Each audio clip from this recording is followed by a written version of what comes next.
Greetings, GBSD community. The Gresham-Barlow School District is looking forward to welcoming students district-wide back to our school buildings through the hybrid model. We shared information with you by email on March 5th about our plan, but I also wanted to take time to highlight how we developed a plan with your help. But first, I want to acknowledge that we are a year into this pandemic, and just like so many other parents, families, students, and educators and learning communities across Oregon and this country, each of us has been overwhelmed by the challenges we've faced. We've grown weary and frustrated with the numerous changes in guidelines and health metrics developed by the Oregon Health Authority, the Oregon Department of Education, and the Oregon School Activities Association, and the governor's executive orders. A combination of entities, what one parent coined as alphabet soup of agencies from OHA to ODE to OSAA and so on. And as they learn more about the virus, and in the intent to ensure our safety, all have issued numerous and constantly changing guidelines and regulations and directives over the last 12 months. As a school district, we have worked to communicate those changes as transparently and as quickly as possible. And in some cases, the constant changes have led to confusion and frustration. We know that our families and staff have shouldered many of the challenges during this pandemic. We will forever be grateful for our families and their willingness to partner with us during this unprecedented time, and for their continued support and patience as we work to weather the continuous storm of changes, not just together, but together during a pandemic.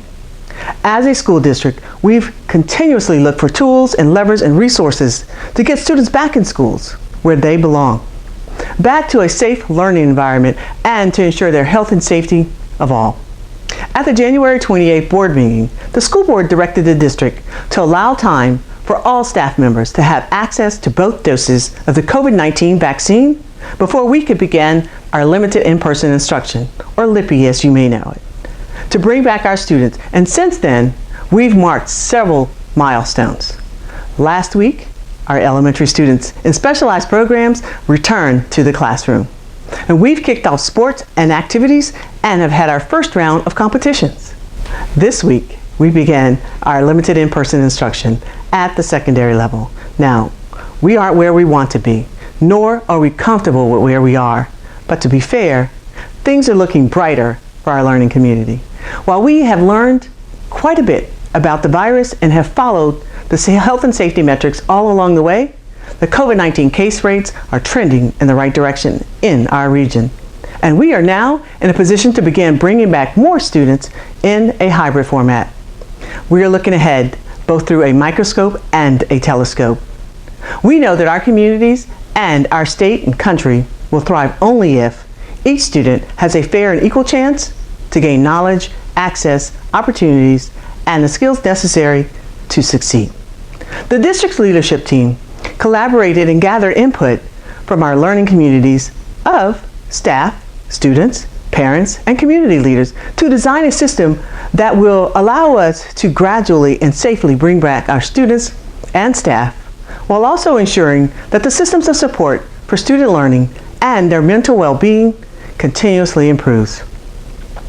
The district's plan that was developed based on the input of our learning communities, who told us that if and when we brought our students back to the buildings, they wanted students to keep their assigned teachers.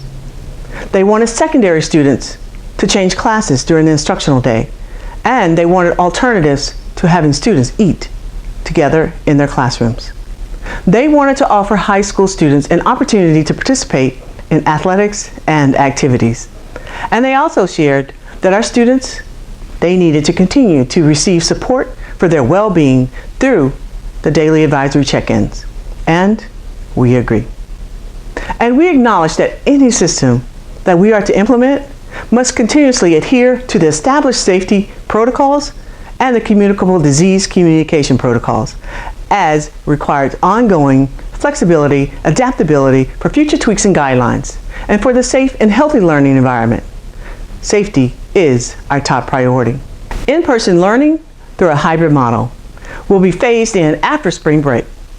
Even so, parents who prefer to have their students continue to learn completely online may choose to keep their students in comprehensive distance learning through EGBSD. As we work to phase in our hybrid model, we realize that it is not perfect, but it helps to mitigate many health and safety concerns. It meets the present guidelines and allows for students for an option to gradually return in-person learning and interactions with their peers. The school schedules designed for a hybrid model was also based on the feedback and input, again, from our learning communities of families, staff, and it also allows for many of our students to keep their assigned teachers, unless the teachers will not be returning to the classroom. Undoubtedly, this last year, it has been challenging for parenting, teaching, learning, and leading. But as we continue to move forward, we continuously seek ways to improve our instructional model, to improve our communication, especially when sharing information on future changes in guidelines and protocols. And we will always welcome advocacy, input, and your feedback from our learning community. For we know that the foundation of learning, well, it's rooted in relationships. These are difficult times for all, and I believe it is especially true for our community's most precious resource, our students. They deserve a win. We want them to know that we do see them, that their voice is welcome, and that they matter. We believe that the best way to let them know that is to offer each student an opportunity and options to return to the classroom where they learn best. And with that said, please know that we will continue to move as fast as we can, but as slow as we must to ensure time for all, to reacclimate to a safe and healthy in-person learning environment.